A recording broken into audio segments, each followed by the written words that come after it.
There is a place at the bottom of the world where the wind never stops, where the cold doesn't come in winter, it never leaves. Scientists call it one of the most hostile environments on the planet.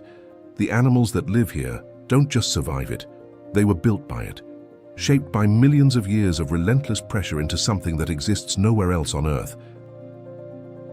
This is Patagonia, and almost nothing here dies of old age.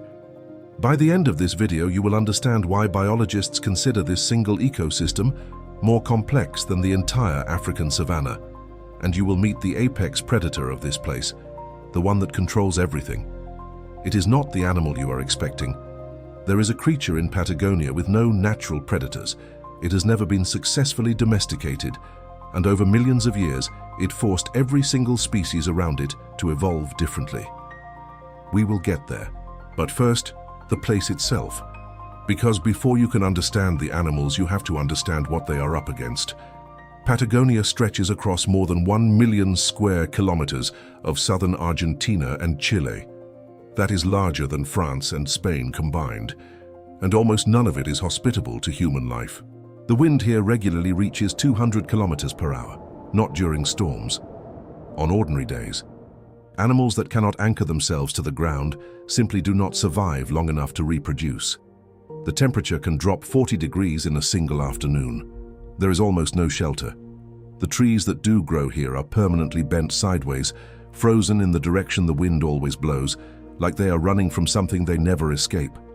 And yet, life here is extraordinary. The landscape is divided into 3 completely different worlds, each with its own rules, its own hierarchy, its own killers. The steppe, the coast, and the mountains. Each one hides something that will change how you think about predators. We begin at the coast, because that is where Patagonia shows you its first lie. Most coastlines are defined by the water. Patagonia's coast is defined by what comes out of it. The waters off the Patagonian shore are some of the coldest and most nutrient-rich on the planet. They feed an ocean full of life: penguins, sea lions, elephant seals, fish in numbers that seem impossible. And where there is that much prey concentrated in one place, the ocean sends its best hunters. The orcas that patrol this coastline are unlike any orca population on Earth. They do something no other orca has ever been documented doing consistently, in any ocean, anywhere. They beach themselves, on purpose. They build up speed in the water, launch their entire body, 6 tons of muscle and bone, onto the shore, seize a sea lion pup, and then drag themselves back into the ocean before they suffocate under their own weight.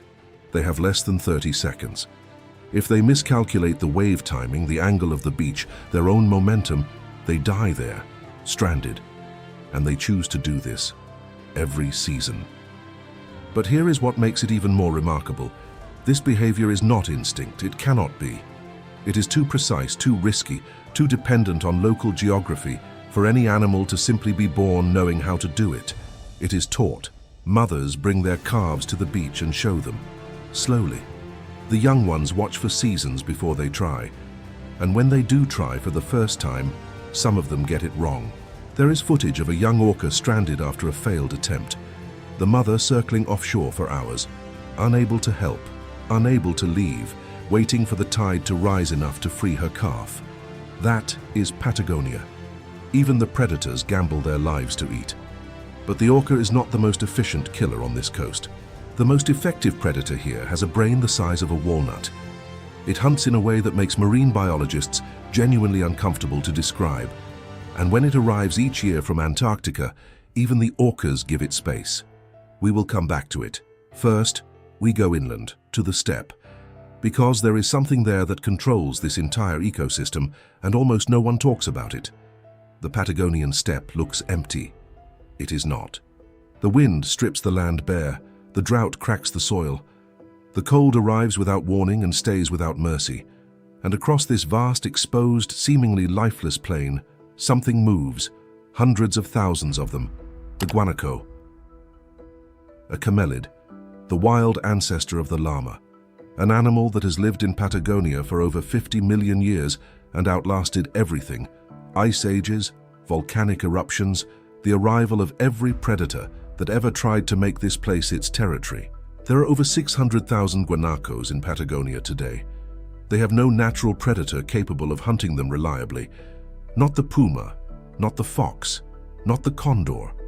Nothing here consistently takes an adult guanaco and wins. They can run at 65 kilometers per hour across terrain that would shatter a horse's legs. They can survive 8 days without water by extracting moisture directly from the plants they eat. They can detect a puma from over a kilometer away before the puma has even decided to hunt. But none of that is the most remarkable thing about the guanaco. The most remarkable thing is what they did to the land itself.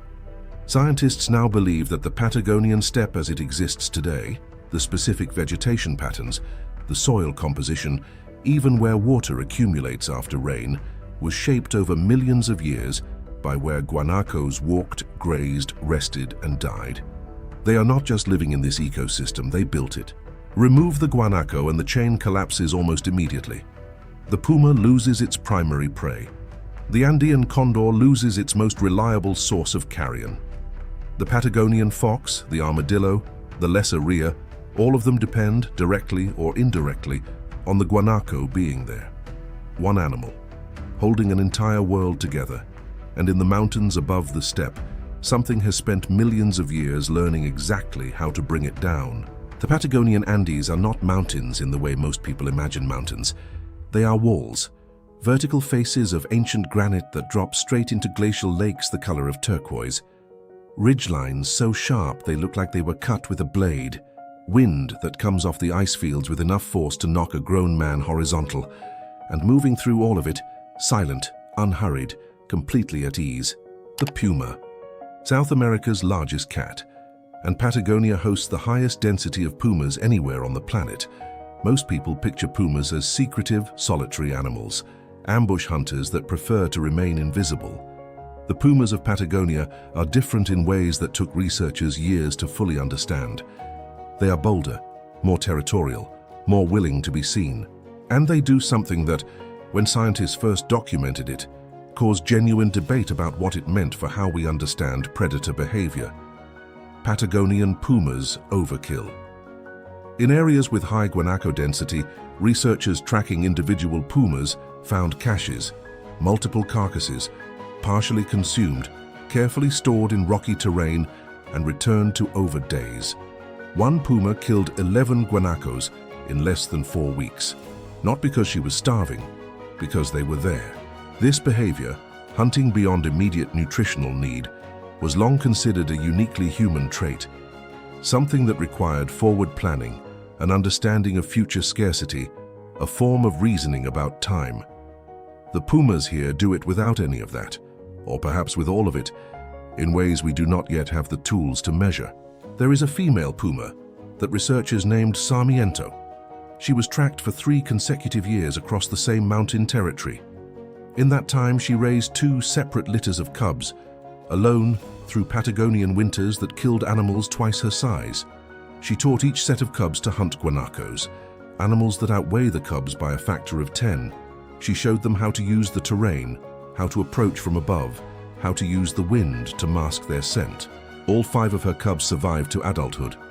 In a place where survival is the exception, she turned it into a method. Now, the leopard seal. I told you the most effective predator on the Patagonian coast was not the orca. The leopard seal does not live here year-round.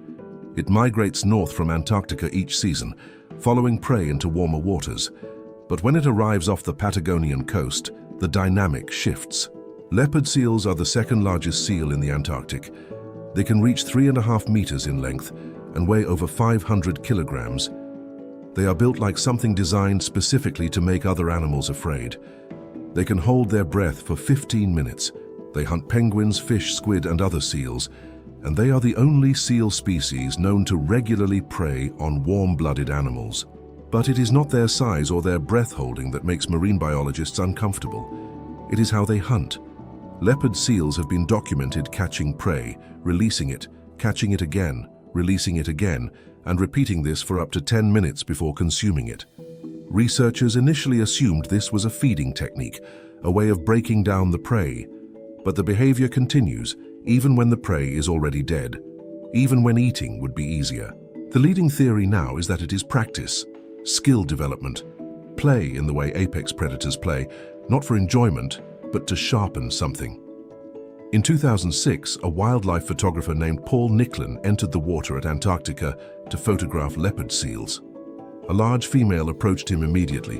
What happened next took 4 days to process. She tried to feed him. She caught a penguin and released it in front of him. He did not take it. She caught another. Released it, caught another. Over 4 days she brought him penguins, held them in front of his camera, and watched him do nothing with them. Researchers who reviewed the footage believe she identified him as a large, clumsy predator who did not know how to hunt, and she attempted to teach him. In Patagonia, even the animals that visit from somewhere else are extraordinary. Patagonia is changing, not slowly, not in ways that will matter in 100 years. Now, the glaciers that feed the rivers of the southern steppe are retreating at speeds that were not predicted until a decade ago. River systems that have existed for thousands of years are thinning, and the animals that depend on them are noticing.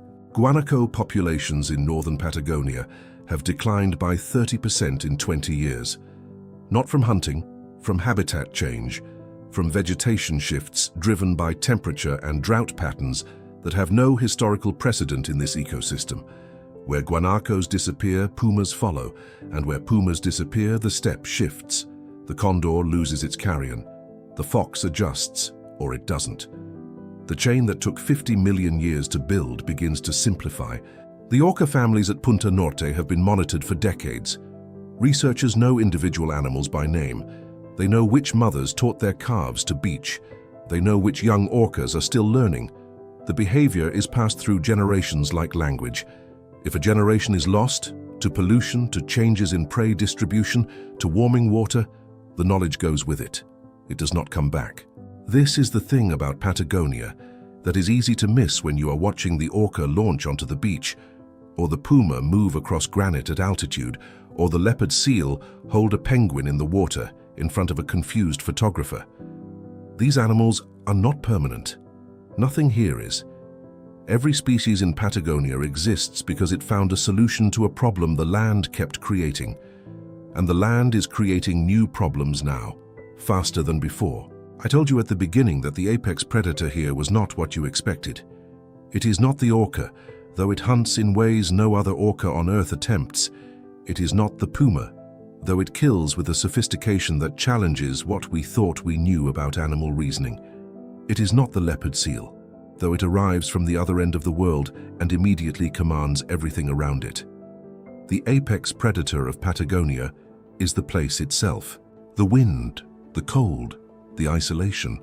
The relentless, indifferent pressure of an environment that has never once adjusted itself to make life easier for anything living in it. Every animal you have seen in this video is extraordinary, not because it is strong or fast or intelligent in isolation. It is extraordinary because Patagonia forced it to be. Because every generation that was not extraordinary enough simply did not survive to produce the next one. The fossil record of Patagonia is full of animals that almost made it. Species that lasted 1 million years and then encountered one season they were not prepared for. Gone. The ones that remain are the ones that solved every problem the land threw at them for millions of years, without stopping. That is what you are looking at when you watch the orca count its seconds on the beach. When you watch the guanaco read the wind. When you watch the puma move along a ridgeline in conditions that would kill almost anything else. You are looking at the result of Patagonia's selection process, and it is still running. There is one animal I did not include today. It has been in Patagonia longer than any of the species we covered. It is classified as extinct, and there are researchers, serious ones with field data, who believe it may still be out there in the most remote sections of the southern Andes. That story comes next. If Patagonia surprised you today, which part stayed with you? The orca teaching its calves on the beach? The puma that hunts beyond hunger? The leopard seal that tried to teach a human how to eat? Tell me below. I read everything.